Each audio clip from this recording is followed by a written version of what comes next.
Muy buenas noches, apreciados estudiantes, compañeros y tutor.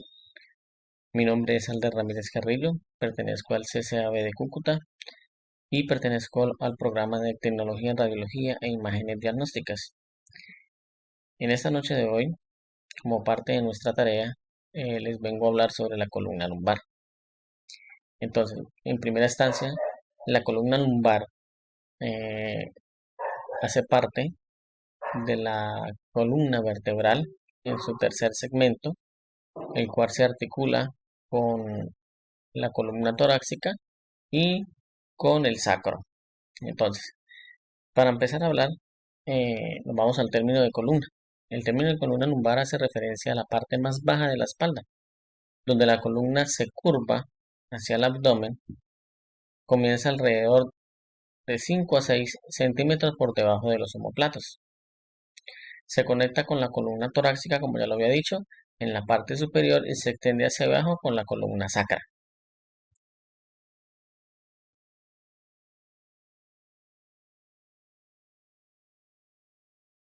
Bueno, la columna lumbar tiene varias características que son distintivas. Entre esas podemos observar que la vértebra que se encuentra por debajo de la columna vertebral es la que más peso soporta. Las 5 vértebras de la columna lumbar, se me olvidó mencionarlo, la columna lumbar tiene 5 vértebras, lo cual se mencionan de L1 hasta L5. Entonces, las 5 vértebras de la columna lumbar, L1 a L5, son vértebras no fusionadas, son más grandes de la columna vertebral, lo que permite y soporta el peso del torso o el peso del tronco, por así decirlo. Los dos segmentos vertebrales que están en la parte más baja de la columna lumbar, que es la L4 y la L5, y la L5 y S1, que incluyen vértebras y discos, soportan la mayor cantidad de peso. Por lo tanto, son los más propensos a desgarrarse y sufrir daños. ¿Qué pasa con esto? Esto pasa mucho en los accidentes laborales, cuando hacen una mala postura, una mala fuerza, es donde empiezan, que vamos a hablar más adelante de las enfermedades de la columna, que son las hernias discales, los desgastes de los discos, bueno, etcétera. La columna lumbar se encuentra con el sacro con la articulación lumbosacra. Esto pasa en la unión de la L5 y la S1. Esta articulación permite una rotación considerable, de modo que la pelvis y las caderas puedan oscilar y caminar y correr. Como lo hablábamos anteriormente, permite mayor movilidad, ya que son más grandes y no están totalmente unidas. En cuestión a la médula espinal, esta se desplaza por la base del cráneo, ya sabemos que por toda la vértebra, la columna vertebral, la base del cráneo a través de la columna vertebral, perdón, y termina cerca de la T2 hasta la L1. La parte más baja de la columna vertebral se curva ligeramente hacia adentro y hacia el abdomen. Esta curva hacia adentro se llama una lordosis. En la columna lumbar es donde pasa la lordosis o donde se lleva a cabo este movimiento, esta curvatura, por así decirlo. Dos vértebras, las dos vértebras, cuantos como la L4 y la L5, aplicadas verticalmente con un disco intervertebral entre ellas. Las dos vértebras adyacentes que se conectan en la parte posterior de la columna vertebral por dos pequeñas articulaciones llamadas articulaciones facetarias. Las articulaciones facetarias de la columna lumbar permiten el movimiento para doblar, torcer la parte baja de la espalda en todas las direcciones. Es gracias a esta articulación que podemos hacer movimientos giratorios en la parte lumbar, girar hacia adelante, hacia atrás, hacia un lado, hacia el otro, en varias direcciones. Hay nervios que se ramifican desde la columna vertebral a todo nivel de la columna. Pasan a través de pequeños agujeros en la parte posterior de la columna lumbar. Luego se conectan entre sí para formar el llamado nervio ciático, que se extiende hacia las piernas y a la parte posterior de cada muslo de las pantorrillas y los pies.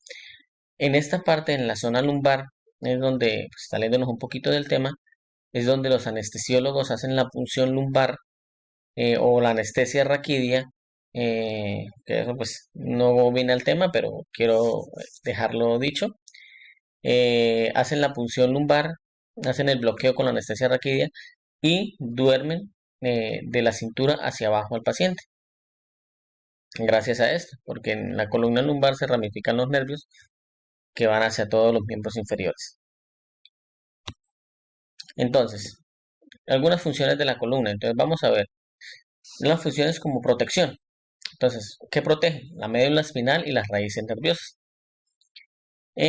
También hacen parte de la protección de los órganos internos. ¿Cuáles?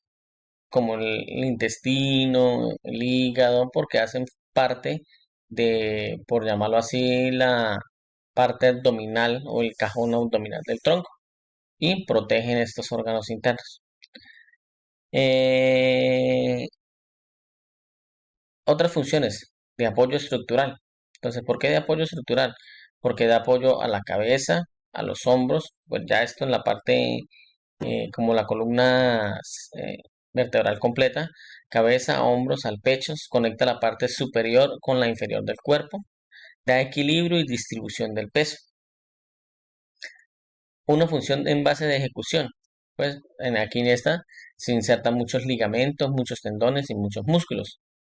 También tiene funciones de flexibilidad y movilidad. ¿Por qué? Porque da flexión, da extensión, da inclinación hacia el costado, eh, a izquierda o derecha, también rotación, si es rotación izquierda, rotación derecha. También tiene combinaciones de las anteriores, os quiere decir, tanto hay como inclinación como extensión, o hay flexión como inclinación, ¿sí? Todas estas son funciones. Y tiene otras funciones que son, como son huesos, producen, saben que los huesos en la médula producen los glóbulos rojos y tiene también tipo de almacenamiento de varios minerales.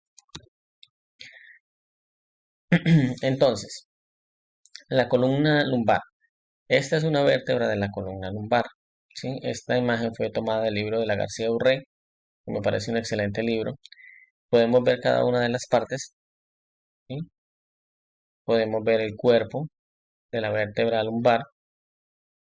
Podemos ver las apófisis articular superior, la apófisis cuneiforme, la lámina, la apófisis espinosa, la apófisis articular inferior y la unión que es el pedículo. En la vista superior, por así decirlo, tenemos también el cuerpo. Podemos ver aquí observar, este es el cuerpo, todo el cuerpo vertebral. Tenemos el agujero vertebral por donde pasa el nervio o la médula espinal. Tenemos el pedículo, la apófisis cuneiforme, las apófisis espinosa, la lámina y la apófisis superior. Esta es una vértebra lumbar, por así decirlo, con cada uno de sus partes, cada uno de sus, bueno, que lo componen, que hacen parte de una vértebra lumbar. Ahora, si la llevamos al ámbito radiológico, en un rayos X tenemos una imagen de una columna lumbar de forma antero-posterior y una de forma lateral. Esta es la curva, que es la lordosis que le mencionaba anteriormente. Podemos ver también la apófisis cuneiforme en la vista AP. En la lateral pues casi no se alcanza a apreciar bien. Tenemos también los pedículos, aquí lo podemos observar. Tenemos también la lámina, aquí podemos observar la lámina, aquí en la parte lateral casi no es muy bien visible. Tenemos también la apófisis articular inferior, que es esta, y acá también se alcanza a apreciar en la forma lateral. Tenemos también la apófisis espinosa, que la tenemos acá, es como la parte trasera de la, de la, de la vértebra, que también la vemos, la apófisis espinosa. El agujero intervertebral es este. Este es el agujero intervertebral aquí en la parte, casi no se empieza a ver, pero si se vería, sería por así. pero este sí, aquí sí se alcanza a ver el agujero intervertebral. Tenemos también los discos vertebrales, que son los que están acá, que hacen la unión de las vértebras lumbares, discos intervertebrales. Y tenemos el promitorio, que es el 9, que es este. Bueno, sigamos. En cuestión de articulaciones, como ya lo dije, la articulación de la columna lumbar en la parte inferior con el sacro sería la articulación sacroiliaca. ¿Sí? También tenemos las articulaciones cigatoapofisarias que ya habíamos hablado anteriormente, que son las mismas articulaciones facetarias, que son las que en la parte anterior unen las vértebras lumbares. Aquí podemos ver en estas imágenes la articulación facetolumbar, facetaria lumbar. En los discos tenemos aquí podemos también apreciar la apófisis espinosa, la lámina, la apófisis transversa del cuerpo vertebral, el pedículo y el agujero intervertebral. En esta parte podemos ver la vista más ampliada de la articulación cigotopoficiaria, el extremo de la columna lumbar, la parte del sacro, el coxis. También está en la articulación intersomática o intervertebral, que ya había hablado anteriormente, que son la articulación que une las vértebras lumbares.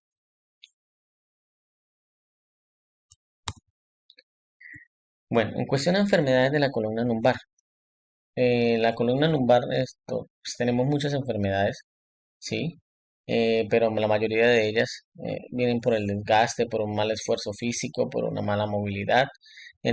También tenemos entre esas infecciones de la columna lumbar, los traumatismos que son, como ya lo dije, por un mal movimiento, esto ocurre mucho en los accidentes laborales que hacen una mala fuerza o hacen un mal movimiento y producen el daño a nivel lumbar.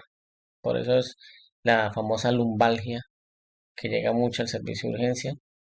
También podemos encontrar tumores, también podemos encontrar enfermedades como la espondilitis, la anquilosantes, la escoliosis, cambios óseos, como ya lo dije, que ocurren por la edad, tales como la estenosis espinal, las hernias de disco, los desgastes de disco y muchas otras enfermedades. ¿Qué tratamientos hay? Muchos tratamientos, ¿sí? La mayoría de esos tratamientos los define un médico ortopedista o los define un neurocirujano. Para poder llegar a un buen tratamiento también pues, se debe tener un buen método diagnóstico en los cuales pues sería un rayos X en primera instancia, una tomografía, una resonancia y ya pues exámenes mucho más especializados, que eso lo definirá es el médico especialista cuando ya realice la valoración previa al paciente.